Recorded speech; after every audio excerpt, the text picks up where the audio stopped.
남경신학교에 원래는 이것은 감리교 신학교로 세워진 소위 유니온 신학교라고 하는 것인데 중국에서는 최고의 수준을 가진 신학부입니다. 거기에 우리가 2만 불의 도서 헌금을 전달해 드렸습니다. 그리고 연길의 교회가 건립되도록 그것 지방자치주의 모든 관리들과 잘 협력이 되고 있다고 하는 것을 보고 드립니다. 그리고는 우리가 몇 해 전에 용정 근처에 교회를 세우기로 헌금한 그 교회들이 다 세워져서 봉헌 예배를 드리고 모여서 예배를 드리고 있다고 하는 기쁜 소식을 전해드립니다. 그 나라는 아직도 사회주의 국가이기 때문에 우리 교회의 선교 활동을 매우 조심스럽게 반응을 보이고 있습니다. 우리나라의 선교와는 전혀 다른 형편입니다. 어떤 의미에서 보면 소련은 천여년의 기독교 문화를 가지고 있기 때문에 이 선교에 큰 어려움이 없는 것까지 느껴집니다만 중국은 아직도 선교의 자유가 보장되어 있지 않기 때문에 우리가 계속해서 인내와 기도로서 기다려야 될 줄로 생각을 하는 것입니다. 앞으로 계속해서 좋은 소식이 오도록 우리 기도하면서 기도를 해야 되겠습니다. 오늘은 금년의 이 마지막 가정주간으로서 행복을 만드는 나의 집이라고 하는 제목으로 함께 은혜를 나누고자 합니다. 미국의 어느 잡지의 통계조사에 의하면 미국 사람들의 삶의 최고의 목표가 무엇이냐 물었을 때에 80%가 행복한 결혼 생활을 원한다고 그랬습니다. 그것도 18세 이상 되는 사람들의 통계입니다. 그 중에도 75%가 사회와 문화가 이처럼 변천된다고 할지라도 전통적인 건강한 가정생활을 하기 원한다. 이렇게 통계가 나와 있습니다. 오늘 동서양을 막론하고 누구든지 다 행복한 가정생활을 원하고 있습니다. 그럼에도 쉽게 행복한 가정이 찾아오지 않을 때가 많이 있습니다. 또 우리 주변에는 행복해야 할 가정이 불행하게 일생을 보내는 가정도 없지 않아 있습니다. 저는 특별히 이런 가정에 관한 설교할 때마다 홀로 계시는 우리 자매님들에 대해서 복 죄송스러운 생각을 가지게 되고 또 일찍이 아내를 놓이고 외롭게 지나는 그런 혼자 계시는 우리 집사님이나 권사님들을 생각할 때에 복 이 설교를 준비하면서도 복 한평구석에 죄송스러운 마음을 가지게 됩니다마는 하나님께서도 그 가정들에게 우리가 알 수 없는 특별한 위로와 또 축복이 기다리고 있는 것을 기억해야 될 것입니다. 우리 행복이라고 하는 것은 기성품처럼 다 마련했다가 그대로 주어지는 것이 아닙니다. 우리의 지혜와 용기와 믿음과 노력을 통해서 얻어져야 될, 쟁취해야 될 가치의 세계입니다. 그래서 이 행복이라고 하는 것은 정성과 피땀으로 쌓아올린 공동탑이 되는 것입니다. 쉽게 오는 것이 행복이 아니라고 하는 것입니다. 결혼을 하려면 3번을 기도하라고 하는 로스와의 격언이 있는 것과 마찬가지로 이 행복이라고 하는 것이 그렇게 쉽게 오지 않기 때문에 행복이라는 파랑새는 언제나 인생의 숲속에 숨어 있습니다. 그래서 우리가 찾아내야만 하는 것입니다. 여러분 하와이에 가시게 되면 하와이의 해변가에 와이키키 해변이라든지 보게 되면 모래사장에 금속 탐지기를 가지고 무엇인가 자꾸 찾고 있는 사람이 여러 사람이 있습니다. 그래서 무엇을 찾고 있냐고 알아보니까 멀리 관광객들이 와서 그 해변가에서 수영을 하면서 즐기는 가운데 다이아몬드 반지를 잃어버리고 모래 속에 파묻어둔 게 있습니다. 또 보석 반지가 있습니다. 롤렉스 시계가 그 수영하는 동안에 잃어버려져서 모래 속에 파묻어진 것을 모르고 잃어버리고 가버립니다. 그것을 찾아서 나서는 사람입니다. 그래서 금속 단지를 가지고 찾아보면은 그 속에 모래치면은 어떤 때는 다이아몬드 반지가 나오고 롤렉스가 나와서 그것을 업으로 삼고 있는 그런 사람들을 보게 되는데, 이 행복도 마찬가지입니다. 심리학자들이 말하기를 이 행복의 이 잠재력을 개발하는 사람이 그저 15% 내지 20%밖에 되지 못한다. 그 파묻어둔 채 찾아내지 못하고 일생을 불행하게 사는 사람도 있는 것을 알게 됩니다.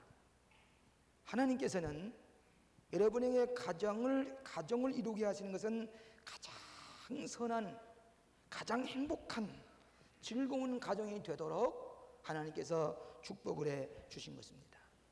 그런 거로 이 성경 말씀의 근거에는 행복의 원리를 바로 깨닫기만 하면은 이 세상 사람들이 즐길 수 없는 행복을 6배나, 세상 사람들보다도 6배의 행복한 가정을 이룰 수가 있다는 그런 통계를 들을 수가 있습니다.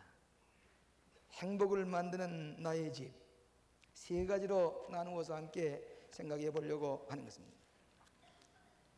첫째로는 성장하는 관계성에서 행복을 만들어야 되겠습니다. 성장하는 관계성이라. 31절에 보면 이러므로 사람이 부모를 떠나서 그 아내와 합하여 그 둘이 한 육체가 되나니, 창세기 2장 23절에 있는 말씀입니다. 여러분, 결혼이라고 하는 것은 깊은 만남입니다. 또 중대한 선택입니다. 진지한 책임입니다. 저는 이 교인들이 한 6만 명 된다고 하니까 간 데마다 좋은 배필을 좀 구해달라고 어디를 가든지 사진을 주고 어디 좋은 이 배우자를 좀 선택해달라고 하는 그런 부탁을 많이 받습니다. 그런데 전혀 알지 못하는 여인과 남자가 만나서 합하여 한 육체가 된다고 하는 것은 너무도 신비스러운 일입니다. 그렇기 때문에 T.S. 엘리엇과 같은 사람은 너와 내가 만나서 우리라고 하는 새로운 정체로 탄생되는 기적이라, 새로운 인간으로 탄생되는 중생의 발전이라, 그렇게 보게 됩니다. 성경 말씀대로 보면 서로 존경하고 복종하고 사랑하는 가운데서, 사랑의 관계성 속에서 인생의 중대한 변화를 가져오게 되는 것이 결혼이라고 하는 것이고 가정이라고 하는 것입니다.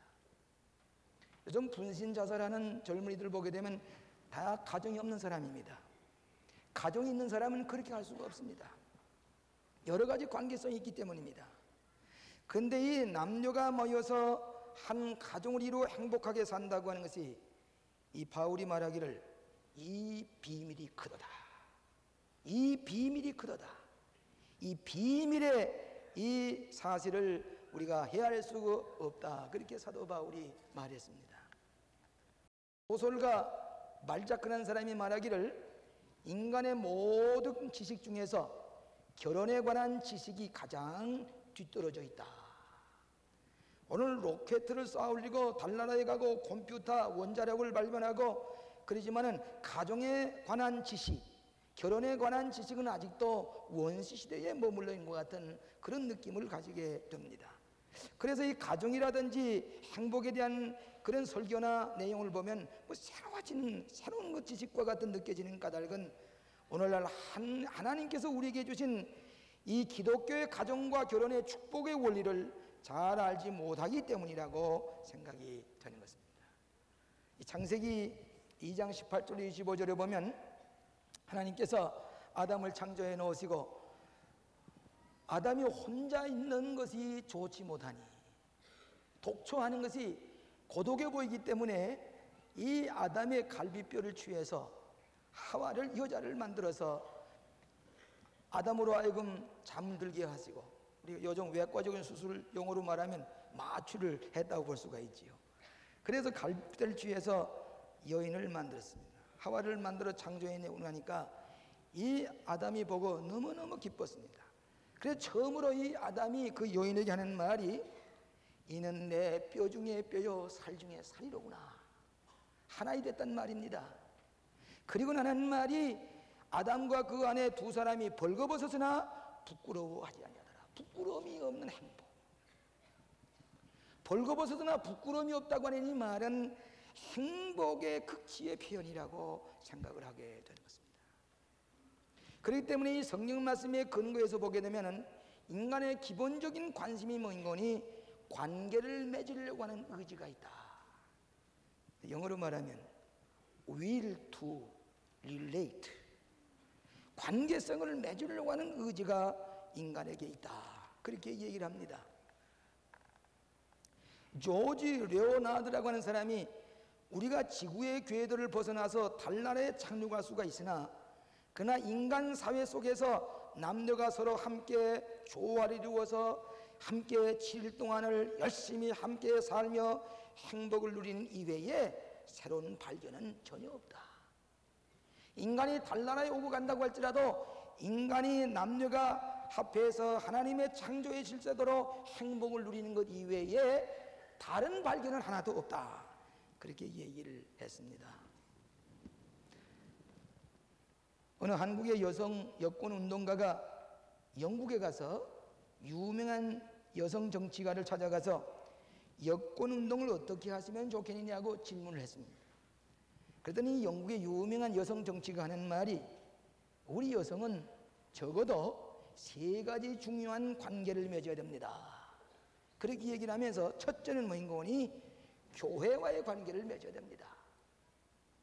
두 번째로는 부엌과의 관계를 맺어야 됩니다. 부엌. 세 번째로는 자녀들과의 관계를 맺어야 됩니다. 이 말은 다른 말로 하면 우리는 언제나 종교와의 관계, 교회와의 관계를 맺어야 되고 가정의 부엌 살림에 대한 문제, 자녀 교육에 대한 이 관계성이 바로 되지 아니하고는 여성 여권 운동이라든지 여성의 정치 참여라든지 그것도 이 기본적인 관계를 떠나서는 안 된다고 하는 유명한 얘기를 듣게 되는 것입니다. 로버트 와이스라고 하는 사람이 하는 얘기 가운데 현대인의 가장 큰 고통이 뭐냐면 고독입니다. 고독. 궁중 속의 고독. 가정을 이루어 사는데도 고독이 찾아오고 가정의 때때로 위기가 찾아옵니다. 가정의 위기 가운데 이 심리학자를 얘기하면 첫째 위기는 결혼해서 1년 동안이 위기가 되기 쉽다. 두 번째는 아이가 자라서 국민학교에 들어갔을 때에 그때 또 위기가 되기 쉽다. 세 번째 위기는 자녀들이 다 결혼해서 다 나가고 난 다음에 빈 둥지를 시키는 것 같은 그런 때에 가정의 위기가 또 찾아온다. 그때 그 위기를 극복할 수 있는 것은 소외감이라든지 고독감을 극복할 수 있는 것이 되어야 되는데 대개 2가지 소외감을 가지게 되는데 첫째는 사회적인 고립감과 소외감을 느낄 때가 있다. 소위 social isolation이라고 하는 말을 하고 있습니다. 그래서 사회에서 소외감을 느끼고 고립감을 느끼는 것은 생활이 어떻게 따분해지고 내가 어디서 뭐 제거당한 것 같은 느낌이 되고 목적과 의미를 상실한 것 같고 관계성을 맺는 능력을 상실한 것 같고 소속감이 없어 보이는 극단의 이 소외감에 잠기되는 것이 소위 사회적인 소외라고 하는 말을 했고 또 하나는 감정적인 소외라는 말을 했습니다. 그래서 사회적인 소외감보다도 더 무서운 내용인데 뭐인가 이 가정에서도 단절된 느낌이 있고 좌절감이 있고 백척한두에 혼자 섰는 느낌이 있고 홀로 절벽에 선 것 같은 느낌이 있다고 하는 것입니다. 여러분 아마 흔히 행복한 가정을 살다가도 때로는 내외간이 대화가 끊어질 때가 있습니다. 그때는 어떻게 가정이 냉랭해지고 쓸쓸해지고 그렇게 행복하다가도 하루아침에 소외감과 고독감과 고립감을 느낄 때가 종종 있습니다. 다른 방법 없습니다. 질적으로 아내와 부부간의 따뜻한 질적인 관계가 성장되어 나가는 그런 과정이 아니고서는 치유를 받을 수가 도저히 없는 것입니다.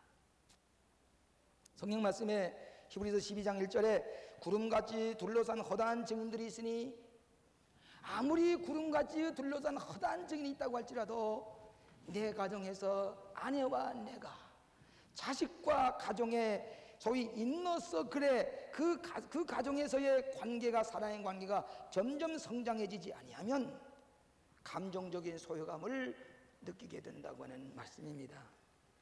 여러분, 사랑의 관계라고 하는 건 고착되어 있지 않습니다. 한 곳에 이렇게 머물러 있지가 않습니다. 이게 점점 발전해 나고 성장해 간다고 하는 것입니다. 그래서 우리가 나이 60이 되고 70이 됐으니까 그저 결혼할 때 그때가 즐거워지 아닙니다. 60이 나서도 더 사랑의 관계가 더 발전하고 더 성장해서 그때보다도, 결혼 10년 때보다도, 20년 전보다도 더 행복하고 더 즐거운 사랑의 관계가 성장하고 있는 그 성장의 관계 속에서 행복을 창조해 나갈 수가 있다고 하는 교훈의 말씀입니다. 이것은 신앙과 기도를 통해서, 교회 생활을 통해서 이 사랑의 관계가 점점 성장해 나가는, 말로도 할 수 없는 포도주의 맛이, 나중 포도주의 맛이 더 단 거와 마찬가지로 더 놀라운 맛이 어떻게 지금까지 이것이 남겨져 있었느냐고 말이 많지, 신앙생활 가운데서는 우리의 사랑의 관계가 더욱더 발전해 나가고 성장해 나가는 가운데서 즐거운 나의 집에 행복을 창조해 나갈 수 있는 것을 믿으시기를 바랍니다. 두 번째로는 적극적인 대화가 행복을 만듭니다. 적극적인 의사소통이 행복을 만듭니다. 자기 안에 사랑하기를 자기같이 하라. 참된 사랑이라고 하는 것은 대화를 통해서 이루어집니다. 여러분이 아담이 창조를 받은 다음에 하와를 갈빗대로 만든 다음에 그때 그 자기 아내에게 최초라는 말씀이 뭐라고 그랬습니까? 이는 내 뼈 중에 뼈요 살 중에 살이로다. 얼마나 행복한 고백인지 모릅니다. 당신은 내 뼈 중에요, 뼈 중에요, 살 중에 살이요. 최초의 사랑의 고백의 대화가 이런 고백으로 시작이 됩니다. 여러분, 내외간에서 가장 중요한 것이 대화입니다. 그래 니체가 말하기를 부부 생활은 기나긴 대화이다, 그렇게 얘기를 했습니다. 데이비드 메이시라고 하는 이 가정학자가 얘기를 하기를 참된 부부간의 대화가 행복의 마스터 키이다. 참된 행복을 가지는 가정의 마스터 키가 뭐냐? 대화, 커뮤니케이션입니다. 다이아로그라고 그랬습니다. 오늘 우리가 이처럼 귀한 대화를, 행복이 이룰 수를 잊어버리고 있습니다. 오늘 물질 문명이 발달되면 발달될수록 대화가 단절되고 있습니다. 그저 집에 들어오기만 하면 제일 아내와의 무슨 대화하기 전에 텔레비전을 킵니다. 신문을 주적입니다. 신문도 한두 가지가 아닙니다. 텔레비전이 끊어야지 비디오를 또 틉니다. 라디오를 틉니다. 컴퓨터를 틀어놓습니다. 전자 놀이터를 가지고서 가족과의 대화는 다 단절돼. 가족들이 때때로 모여서 있긴 있지만은, 식탁에 둘러앉아 있지만은 소외감과 고독감과 고립감 때문에 이 사춘기에 있는 자녀들이 집을 뛰쳐나가서 가스를 마시려고 합니다. 황홀교에 들어가 보려고 합니다. 알코올을 마셔보고 마약을 취해보고 담배를 취해보려고 탈선 행위는 뭐인 거니? 대화가 단절됐기 때문에 그 대화를 해결할 수 있는 황홀경을 찾아보려고 하는 것입니다. 대화라고 하는 건 마치 몸의 혈액순환과 마찬가지여서 대화가 끊어질 것 같으면 혈액순환이 단절된 것 같아서 답답하고 숨이 막힐 것 같습니다. 대화를 통해서 우리의 참 기쁨과 치유와 행복을 찾게 되는 것입니다. 여러분, 사랑하는 사람과의 대화는 시간이 계산되지 않습니다. 시간 가는 줄 모르고 대화하고, 대화하면 할수록 기쁘고 즐거운 것은 사랑의 대화가 그만큼 우리의 마음의 평화와 치유를 가져다 주기 때문입니다. 그래서 어떤 가정은 아예 이 대화를 단절시키는 텔레비전을 아예 치워버리고 아예 텔레비전 보지 말자. 그리고 가정의 대화라는 가운데 가정이 행복해지는 가정도 있습니다. 어떤 심리학자가 말하기를 내외간이 하루에 성의 있는 대화 15분씩만 할 것 같으면 그 가정은 틀림없이 행복한 가정이 된다고 그랬습니다. 성의 있는 대화 15분씩만 한다고 할 것 같으면 그 가정은 행복한 가정이 될 수 있다고 말씀했습니다. 여러분, 성경에 보시면은 귀 있는 자는 들을지어다. 계시록에 보면 귀 있는 자는 들을지어다. 그 무슨 말씀이에요? 귀가 있으면 다 듣게 돼 있는데 왜 귀 있는 자는 들을지어다 그랬습니까? 그것은 뭐인 거니? 귀는 있지만은 들을 줄 모르는 사람, 대화할 줄 모르는 사람을 가리켜서 영의 양식을 말씀을 들을 때 말씀을 들을 줄 모르는 사람을 향해서 귀 있는 자는 들을지어다. 내외간에도 대화를 하지만은 귀 없이 들을 귀를 가지지 못하는 대화가 내외간에 있을 수가 있다고 하는 것입니다. 여러분, 참된 대화는 언어의 나열이 아니라 감정의 접촉이 있어야 됩니다. 대화하는 가운데 내 감정의 접촉이 있어야만이 참된 의미에서의 대화가 될 수가 있습니다. 감정과 사랑의 느낌 있는 대화, 어떤 때는 말의 표현 이상의 비언어적인 표현이 있습니다. 여러분, 정말 반갑고 즐겁고 정말로 그런 감격적인 순간에는 뭐라고 말을 못하죠. 말문이 막히지요. 그럼 어떡합니까? 서로 부둥켜 안습니다. 그리고 웁니다. 그리고 몸을 흔들면서 웁니다. 이것은 일만마디로 표현할 수 없는 표현은 말 없이 감정으로 접촉되는 이 사귐을 통해서, 이것이 비경무적, 소위 non-verbal communication이라고 하는 감정의 접촉으로 와지는 대화라고 하는 것입니다.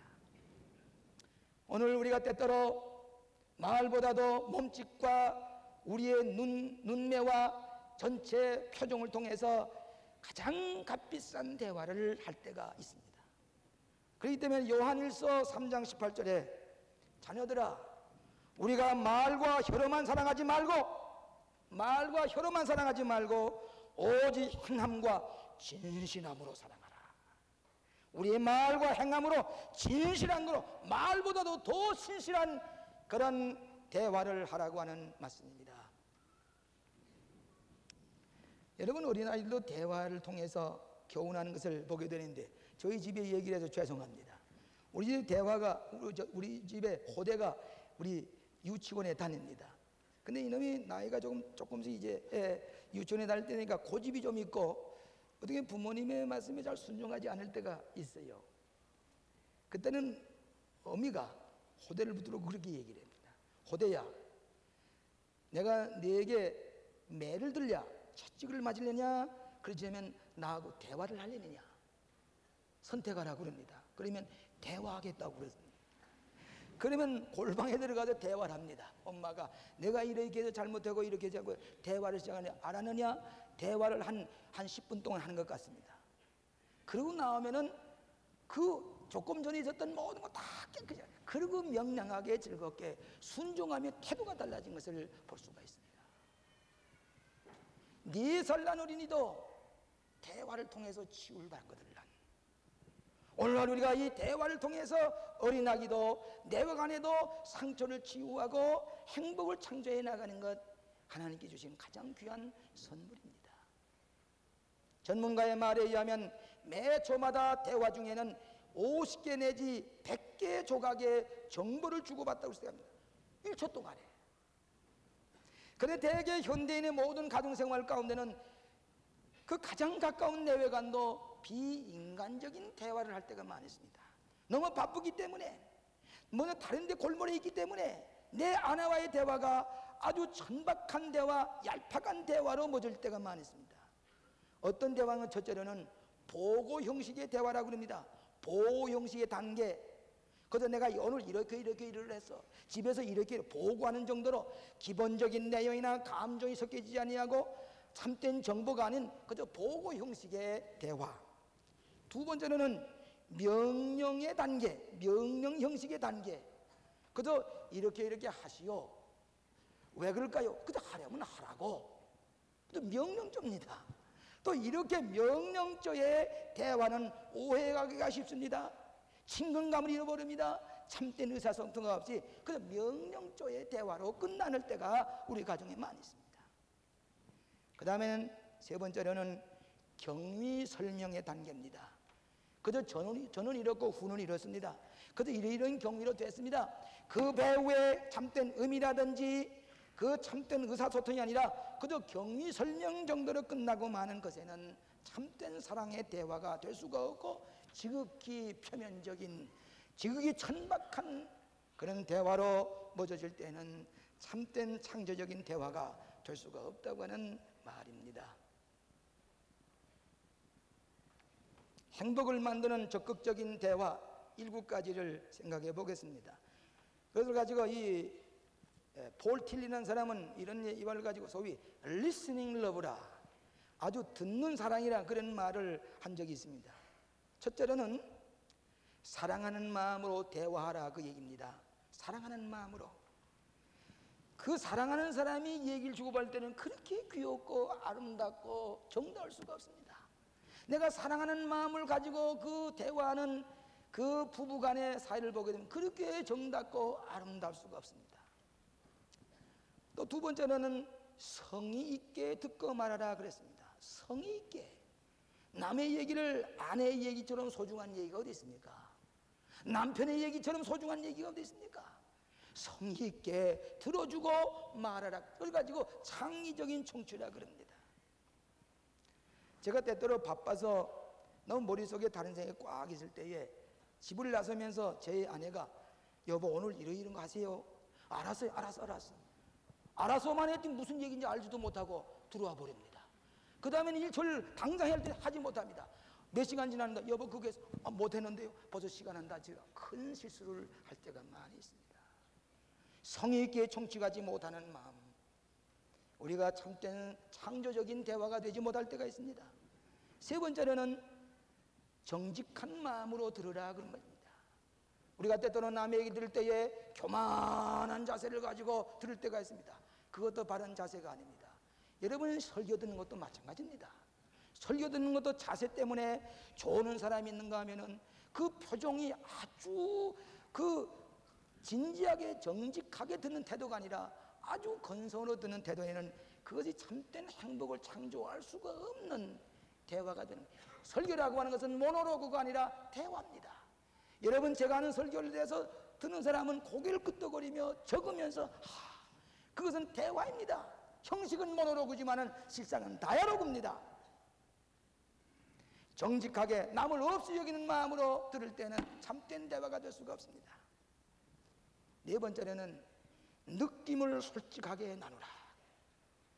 느낌을 내 설교를 그 말씀을 들으면서 내외간의 그 느낌을 솔직하게 내가 이렇게 느껴졌는데 이게 사실인가? 서로 솔직하게 누르라. 다섯 번째로는 쉽게 권태를 느끼지 말라.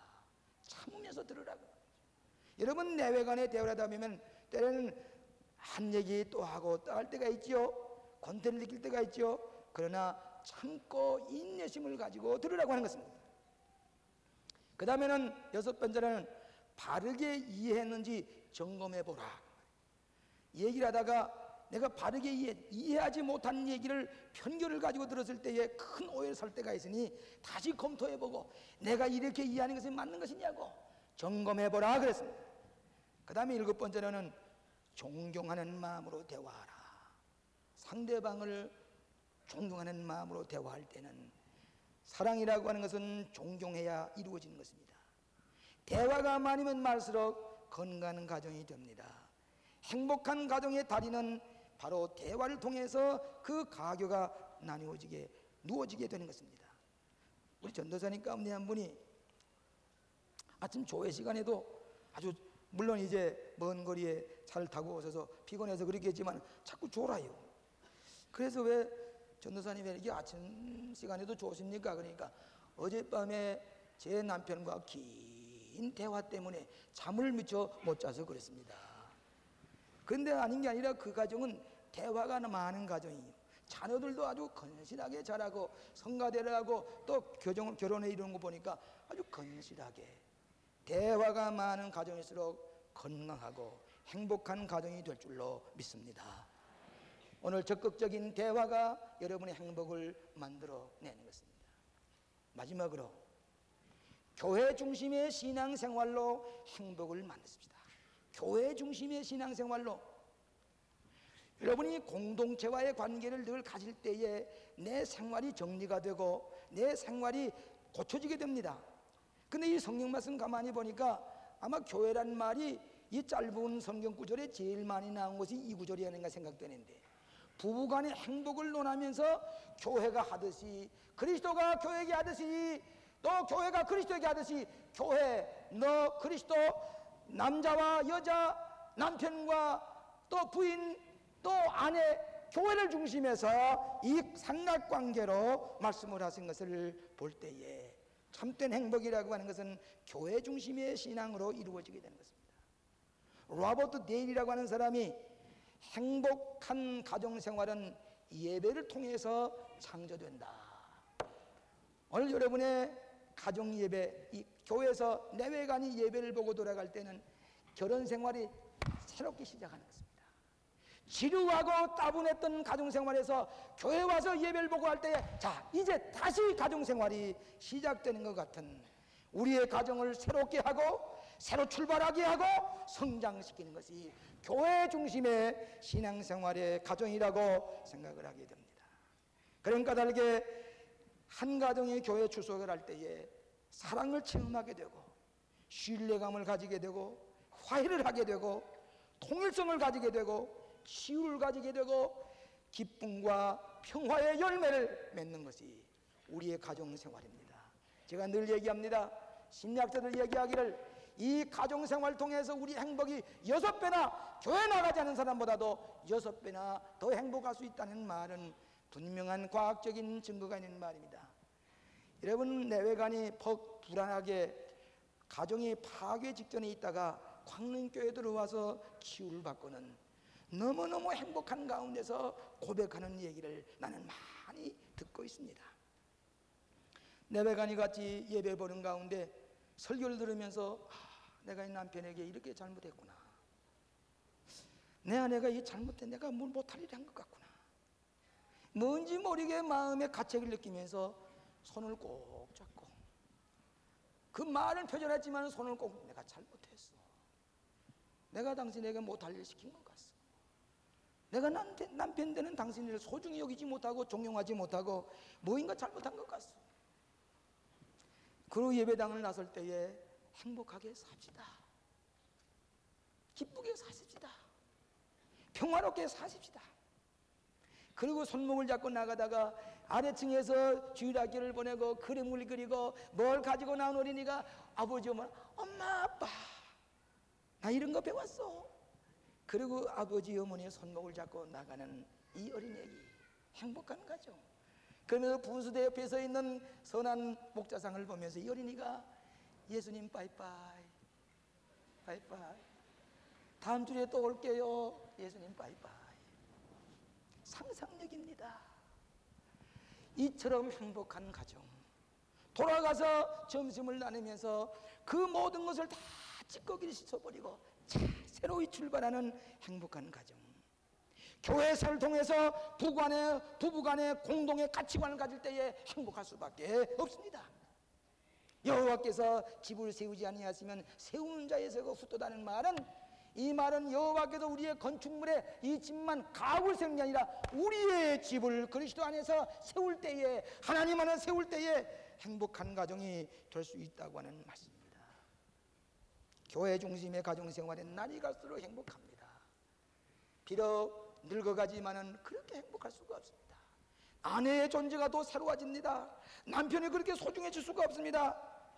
내 뼈 중에 뼈요 살 중에 살이로구나.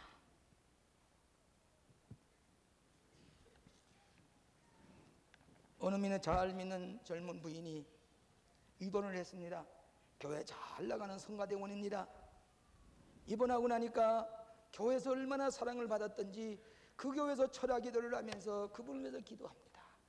하나님 아무쪼록 치유해 주시고 고쳐주시고 기적을, 온 교회가 그분의 이름을 불러가면서 기도를 합니다. 똑같은 수술했지만 옆에 있는 사람은 마비가 돼서 나갑니다. 얼굴에 이제 이상한 경련이 일으면서 나갑니다. 그런데 이분은 수술을 잘 마치고, 그럴 뿐만 아니라 그 가족이 기도하고 교회 배후에 속회에서 선교회에서 온 교회가 철학 기도 때 기도하는데 안 날 수가 없지요. 기적을 체험했습니다. 그뿐만 아니라 그 병상에 누워있는 동안에 교인들이 찾아오는데 그 옆에는 서양 사람이 누워 있습니다. 그런데 교인들이 기도만 할 뿐만 아니라 찾아와서 매일같이 찾아오면서 위문하고 기도하고 손을 만지고 그리고 위로하고 병문안을 하고 돌아갑니다. 그 옆에 있는 서양 사람은 남편이 하루에 5분씩만 와서 찾아온 한 사람도 찾아온 사람 없습니다. 그 서양 사람은 남편 하는 말이 자식을 낳아서 키우는 게 번잡하고 복잡하니 그 새로운 관계가 나고 생기느니 애기 낳지 말자고, 그러면서 하루에 5분 동안 와서 의식적으로 월급만 받아보고 한마디 하고는 돌아서 나가는 데 비해서 교회에 충성된 이 부인에게는 하루에도 수십 명이 찾아. 이 서양 부인이 옆에 앉아서 이 옆에 있는 이 교인 이분에게 몇 사람이 찾아오는 걸 세를 보았습니다. 하나, 오늘도 몇 명이 지나갔구나.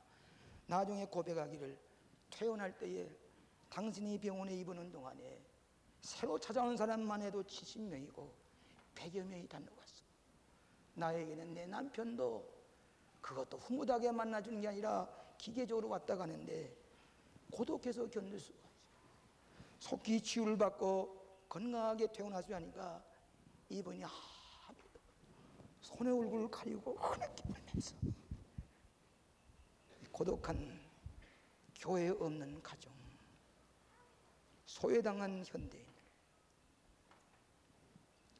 신앙의 뿌리를 가진 가정, 행복한 가정, 교회 중심의 신앙의 가정이 될 때에 자손만대에 복을 받는 가정이 될 줄로 믿습니다.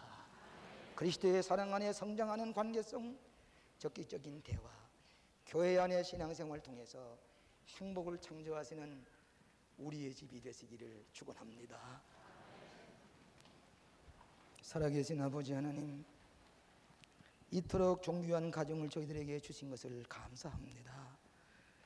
때로는 우리가 너무 분주하고 사회생활에 곤핍한 나머지 내 남편 소중하고 내 아내 소중한 줄 모르고 내 몸에서 태어난 자식의 존귀한 것을 알지 못하고 지날 때가 많이 있었던 것을 용서해 주시옵소서.